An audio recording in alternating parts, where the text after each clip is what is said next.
मरीख हमारे निज़ाम शमसी का सबसे खूबसूरत सियारा है। इसको देखने में अपनायत का एहसास उभरता है। यही वजह है कि कदीम और जदीद दोनों ज़मानों में यह हज़रत इंसान को अपनी जानिब खींचता दिखाई देता है। हम मरीख के मुतालिक बात करते हुए इंतहाई इन्हमाक से सुनते हैं, क्योंकि ये हमें अपने जैसा लगता है, जैसे हमारा दूसरा घर हो। हमने पिछली एक साथ में समझा था कि कैसे मरीख पर पानी के वसी ज़खायर के शवाहिद मिल चुके हैं, जिस वजह से हमें शक गुजरता है कि शायद ज़िंदगी की कोई किस्म मरीख की सतह के नीचे मौजूद हो सकती है, क्योंकि जदीद तहकीकात ये भी बताती हैं कि मरीख पर वो अनासर मौजूद हैं जो ज़िंदगी के लिए नागुज़ीर होते हैं। चूँकि इंसान फितरतन मुतजस्सिस है, नए जहानों को खोजने का आदी है, लिहाजा ये मुमकिन नहीं था कि इतना सब जान लेने के बाद भी इंसान ज़मीन पर पुरसुकून होकर टिका रहता। यही वजह है कि अपनी इल्मी प्यास बुझाने के लिए इसने मरीख पर डेरे डालने का फ़ैसला किया।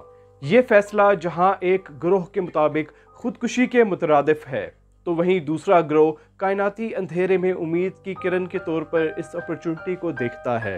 आज की किस्त में हम मरीख पर लैंड करने वाले इन्हीं मिशंस के रहन सहन और वहाँ के हालात और वाक़यात का जायज़ा लेंगे। आप देख रहे हैं नस्ल इंसानी का अगला पड़ाव, और मैं हूँ मोहम्मद शाहज़ेब सिद्दीकी।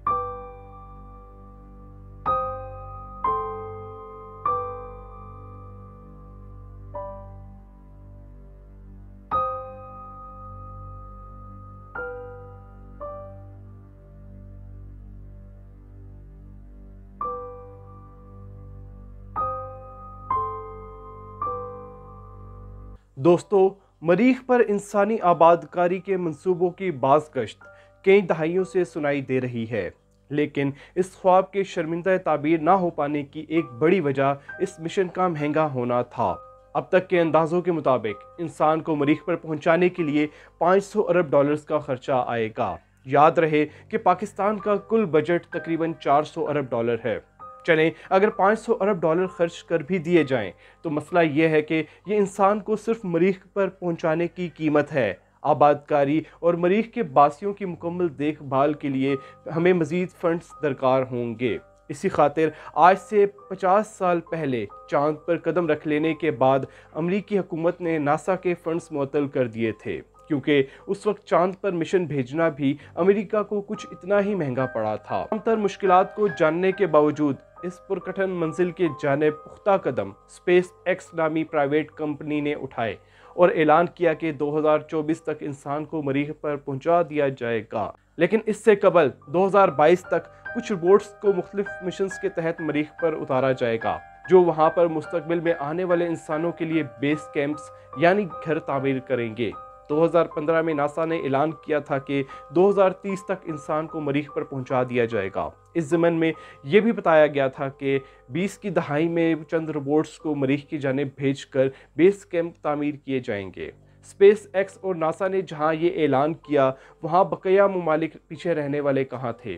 चीन ने 2060 तक इंसानों को मरीख पर आबाद करने का ऐलान किया, जबकि रूस ने 2045 तक इंसान को मरीख पर भेजने का टारगेट सेट किया। शुरू में हम मरीख की जानिब सफ़र को आसान समझते थे, लेकिन अब हमें एहसास हो चुका है कि ये फूलों की सेज नहीं बल्कि कांटों का बिस्तर है। इस ज़मन में शॉकिंग सूरत हाल तब बनी जब हमें इल्म हुआ कि ये सफ़र ना सिर्फ इंतहाई मुश्किल होगा, बल्कि मरीख की शदीद कशिश शकल के बायस वन साइडेड भी होगा, क्योंकि हमारे पास इतने वसाइल नहीं हैं कि किसी को मरीख पर पहुँचा कर वापस लाया जा सके। अगर ऐसा करना है तो हमें मरीख पर मुकम्मल लॉन्चिंग पैड बनाना पड़ेगा, जिस वजह से इम्कान है कि इस सदी में जाने वाले मरीखी मिशंस वन साइडेड होंगे। मुआवजा किया जाए तो मालूम होता है कि मुताबिकत के लिहाज से सियारा ज़ोहरा बिल्कुल हमारी ज़मीन जैसा है। इसी वजह से इसको ज़मीन की बहन यानी सिस्टर प्लैनेट भी कहा जाता है। ये सियारा ज़ोहरा हमारी ज़मीन से करीब तरीन भी है। ज़मीन से हिजरत करके कहीं और आबाद होने के लिए सियारा ज़ोहरा हमारी बेहतरीन चॉइस हो सकता था, मगर चूँकि वो सूरज के इंतहाई करीब है और ग्रीन हाउसेस के गिलाफ में घिरा हुआ भी है, जिस वजह से उसकी सतह पर हर वक्त 450 डिग्री सेंटीग्रेड दर्जा हरारत रहता है। लिहाजा वहाँ पर इंसानों का बस पाना मुमकिन नहीं था। कायनात में मादूम होती इस ज़िंदगी को अपनी बका की जंग के लिए दोबारा मरीख का ही रुख करना पड़ा। मगर ये भी हकीकत है कि मरीख पर जहाँ ज़िंदगी गुजारने की उम्मीद और ज़रूरी अनासर मौजूद हैं, वहीं कई मुश्किलात भी हमारा इस्तकबाल करने को तैयार खड़ी होंगी। मरीख की हमसे दूरी का अंदाज़ा ऐसे लगाया जा सकता है कि अगर कोई जदीद टेक्नोलॉजी से लेस कोई इंसानी मिशन चांद की जानिब रवाना किया जाए तो उसे चांद तक पहुँचने में तकरीबन 2 दिन लगेंगे, लेकिन अगर वही मिशन मरीख की जानिब रवाना किया जाए तो उसको मरीख तक पहुंचने में तकरीबन 9 माह लगेंगे। इसी तरह मरीख से अगर कोई शख्स आपको बज़रिया इंटरनेट वीडियो कॉल पर अस्सलाम वालेकुम बोलता है तो तकरीबन 23 मिनट बाद आप तक ये पैगाम पहुंचेगा, और इसके जवाब में जब आप वालेकुम अस्सलाम बोलेंगे तो आपका जवाब भी तकरीबन 23 मिनट बाद मरीख पर पहुंचेगा, यानी सिर्फ एलेक्स लैक ही 46 मिनट तवील होगी। कैसा गज़बनाक अकेलापन होगा कि मरीख पर रहते हुए अगर आप बीमार हो जाते हैं और इमरजेंसी सिचुएशन में पहुंच जाते हैं तो ज़मीन के बासियों को आप तक फ़र्स्ट एड पहुंचाने के लिए तकरीबन 9 माह लग जाएंगे, और अगर फ़र्स्ट एड से काम ना चले और डॉक्टर अच्छे अस्पताल में दाखिल होने का मशवरा लिख दें तो आपको ज़मीन पर वापस लाने के लिए मज़ीद 9 माह लगेंगे, यानी ये इमरजेंसी सर्विस तकरीबन 18 माह तवील होगी। इस खातिर मरीख की आबादकारी के मंसूबों में आला तालीम याफ्ता डॉक्टरों की टीम भी शामिल होने का मशवरा दिया जाता है। इन हाईली क्वालिफाइड डॉक्टर्स को अगर इमरजेंसी के दौरान ज़मीनी डॉक्टर से कोई मशवरा तलब करना पड़ा तो हर सवाल के जवाब के लिए 46 मिनट का तवील इंतज़ार करना पड़ेगा। अब जब हम मरीख पर हिजरत करना चाह ही रहे हैं तो ये नाज नखरे बहरहाल हमें उठाने ही पड़ेंगे, क्योंकि कायनाती असूलों के तहत कोई भी चीज़ रोशनी से ज़्यादा रफ्तार हासिल नहीं कर सकती, और ये 46 मिनट की कम्युनिकेशन रोशनी की रफ्तार के ऐन मुताबिक ही है। व ऐसे ही इमरजेंसी हालात से निपटने के लिए ही ये तजवीज़ सामने लाई गई कि मरीख के दोनों चांदों पर भी बेस कैंप बनाए जाएं, ताकि किसी हंगामी हालत में इन दोनों चांदों पर मौजूद इंसान फौरी तौर पर मरीख के बासियों की मदद के लिए पहुँच जाएँ, क्योंकि मरीख पर आवारा पत्थरों के गिरने का ख़तरा हर वक्त मंडलाता रहता है। किसी वक्त कहीं भी इमरजेंसी नाफिज हो सकती है। अगर हम मरीख और ज़मीन का मुआवजना करें तो हमें मालूम होगा कि ज़मीन पर एक दिन 24 घंटे का होता है, जबकि मरीख पर एक दिन 24 घंटे और 40 मिनट पर मुश्तमिल होता है। इसका हमें यह फ़ायदा होगा कि तबी तौर पर सोने उठने और काम करने के लिहाज से इंसानों पर मरीख के शब रोज़ कोई ख़ास असर नहीं डालेंगे, क्योंकि इंसान ऐसी जगह पर बआसानी एडजस्ट कर सकता है जहाँ दिन का दौरानिया 23 से 25 घंटे का हो। मरीख पर नाइट्रोजन, हाइड्रोजन, ऑक्सीजन, फास्फोरस और कार्बन जैसे बेशकीमत अनासर मौजूद हैं जो ज़िंदगी के लिए इंतहाई अहम हैं।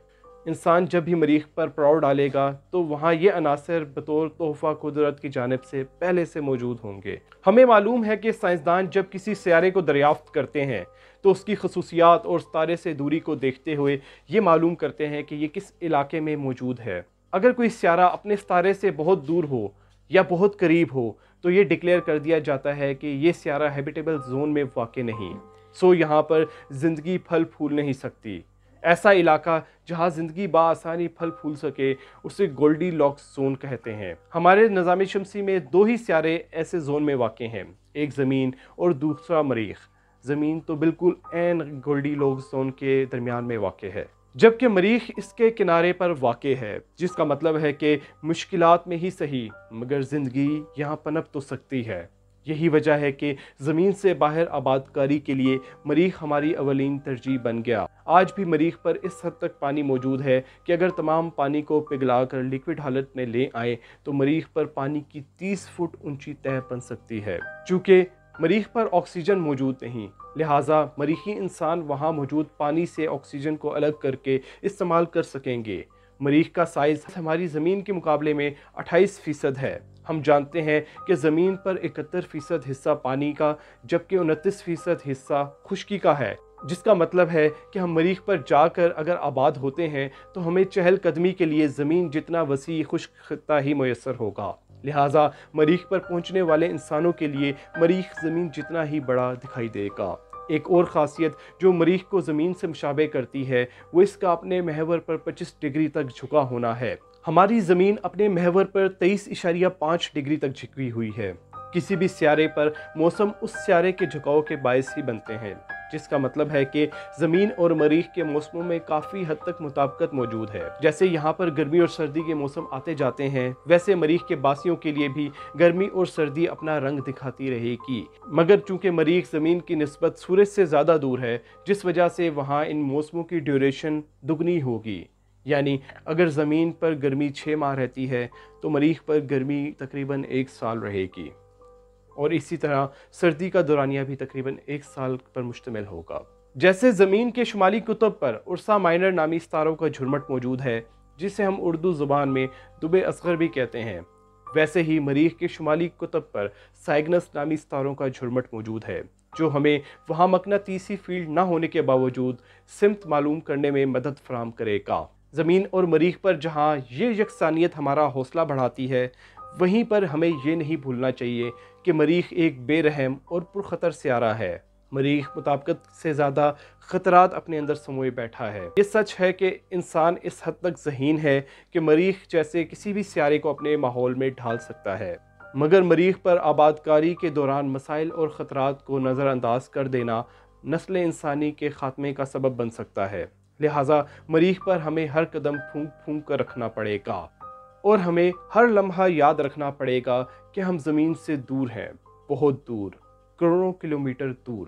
اگر ہمیں کچھ ہو گیا تو زمین کے باسیوں کو 45 منٹ تک تو کانوں کان خبر ہی نہ ہو پائے گی کہ ہم پر کیا قیامت گزر چکی ہے۔